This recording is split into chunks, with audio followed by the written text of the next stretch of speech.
All right, welcome back to Beyond the Stride. My name is Garrett Zatlin, and I'm here with a return guest. Actually, it's Amina Maatoug, and Amina, thank you so much for coming back on.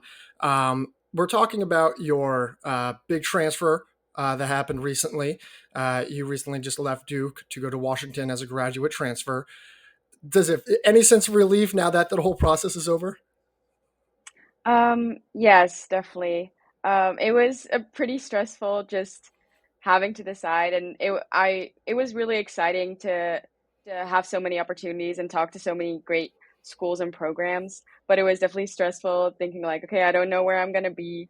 I went back home to the Netherlands without knowing where I would go back to, so that was kind of stressful, but I'm really excited to go to Washington next year. Awesome, awesome. So let's head back a little bit to the spring. We'll kind of start at that time. So you ran at Raleigh Relays, ran the 5K, but we didn't see you throughout the rest of the spring months. Around that same time, you had entered the transfer portal. Was the intention to not race that spring effectively like an effort to preserve eligibility, or there are other factors that maybe the outside world was not familiar with? Did that play a role at all in you not competing this past spring? Yeah, so unfortunately, I got injured during the 5K at Raleigh Relays. So it wasn't planned. I was hoping to race this spring, but some, injuries happen.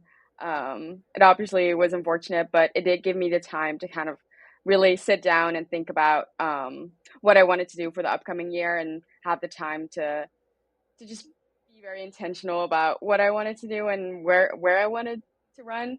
Um, so yeah, it was unfortunate, but it gave me the time to consider my next moves. Awesome, awesome. So, is it at all, because I know there had been rumors initially of a coaching change happening at Duke, and then of course, Coach Reckhard had recently just left the program. Did when at all did that become a factor, if a factor at all, in your decision to enter the transfer portal? Was that something that you knew ahead of time, or is that something that was this something that you were going to probably end up doing anyways? We kind of found out throughout the spring season that there was going to be a coaching change, um, which definitely made my decision to go somewhere else easier because I knew that I was going to change coaches regardless. So I'd rather be able to choose who my coach is going to be than kind of end up waiting. Yeah. Fair enough, totally fair. So you're in the transfer portal, and I'm sure every coach in the country is trying to knock down your door. And when you're getting all of this, I imagine, like you mentioned, we just briefly spoke about earlier, maybe a little bit overwhelming.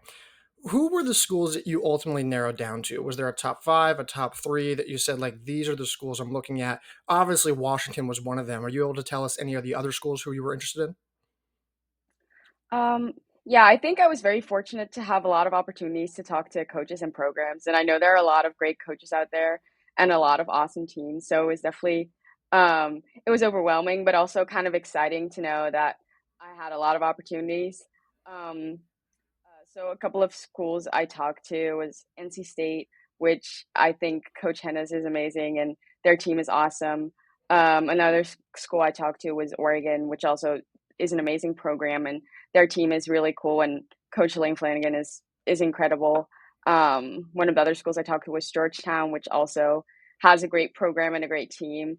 And then obviously Washington, and it was more so hard to like make the decision because they were all great instead of being like, "Oh, I'm nervous about what is gonna be, like, a good fit or not." Yeah, it's funny. My fellow podcast co-host Ben and I, you had entered the transfer portal, and we were just like, what are some fun schools that we could, predict Amina to go to? And the two that we ultimately narrowed down to were Oregon and Washington. And we're like, these schools just fit in terms of skill sets, in terms of your incredible range and your versatility. They fit you so well. Washington specifically, great in the middle distances on the track, and they're a nationally competitive cross country team on the grass. Did that like dynamic skill set of Washington's roster did that all play a role of you also being one of the more dynamic distance runners in the country? Did you feel like that kind of fit your skill set at all, or am I overanalyzing this? I think one of the things I considered before I made my decision was kind of what kind of runner do I wanna be? Um, And I think one of the things that really attracted me to Washington was knowing that they have such good, like, middle distance runners who are also very good in cross country, which I think is awesome. And that's kind of like the runner I want to be. Like, I want to be really good in the 1500, but I also want to be really good in cross country and everything in between. So that's definitely something that attracted me to the program. But also knowing that there are other programs that also kind of have that have dynamic teams like that. So it wasn't everything that drew me to Washington, but that was definitely part of my consideration. Was there at all just like a one specific moment or aha realization that you go, this is it? Is it on the trip? Is it after you came back, to kind of let it all sink in? Was there at all a moment where you go like, no, this is very definitively the place I want to be? And when was that? I wouldn't say there was like a specific moment. It was just kind of like after I kind of gotten all the information, talked to the people on the team, talked to the coaches, like went on some visits and kind of just like sitting with it and being like, basically changing my mind every single day until it kind of felt like, okay, um, I feel good with going to Washington and I'm really excited about it. And I don't have any doubts about it. So it's just kind of like everything adding up.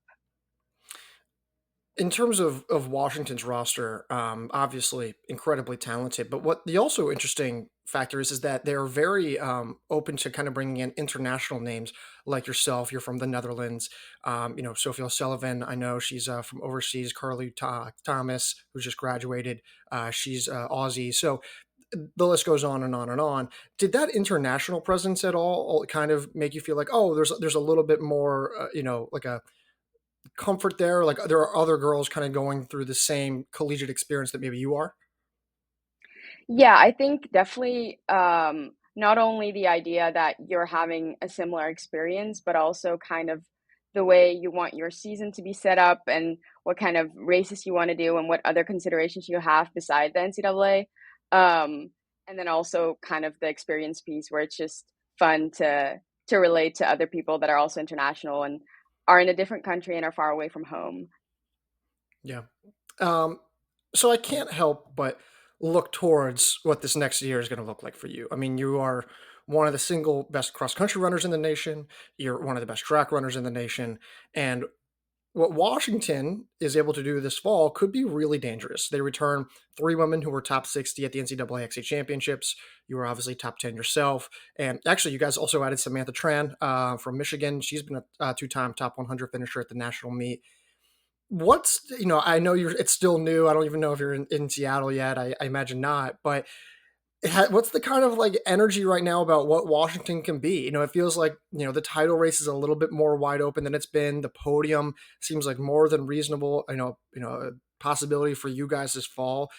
Is it more kind of an understanding of like, hey, we can, there's something really special ahead, or we're just taking it one day at a time? I'm personally just taking it one day at a time. I don't know if the coaches have like some bigger plan or a vision for that, but I know a lot of the girls are still racing, which is super exciting, and they're all doing great. So that's been awesome to follow. And yeah, for me coming back from injury, I'm also just kind of like working my way back. So I think I'm just taking it one day at a time and excited for a really fun and good cross country season, and we'll see wherever that'll take us. So that actually kind of leads into my next question. So, you mentioned that you were injured. I imagine, are we healthy now? Or is it fair to say that maybe like a regular timeline for your cross country start is that still on the table? We think, or will there might be a delay to the fall? Yeah, I mean, obviously you don't know how it will go. There can always be some hiccups, but Of right course. now I think I'll be ready for cross country, hopefully, and I'm just building my way back up. So yeah, we'll see how it goes, but I'm excited, and I think because my injury was kind of early in the spring season, I do have a lot of time to build back, which it was unfortunate that I had a really short spring season, but it's exciting that I have the time to build for a good cross country season.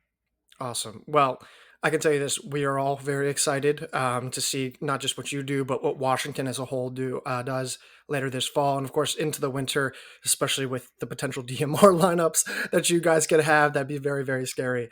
Well, Amina, that's kind of all I've got today. Wanted to just get this like a quick 10 minutes. So thank you so much for coming on, and best of luck this year. Okay. Thank you so much.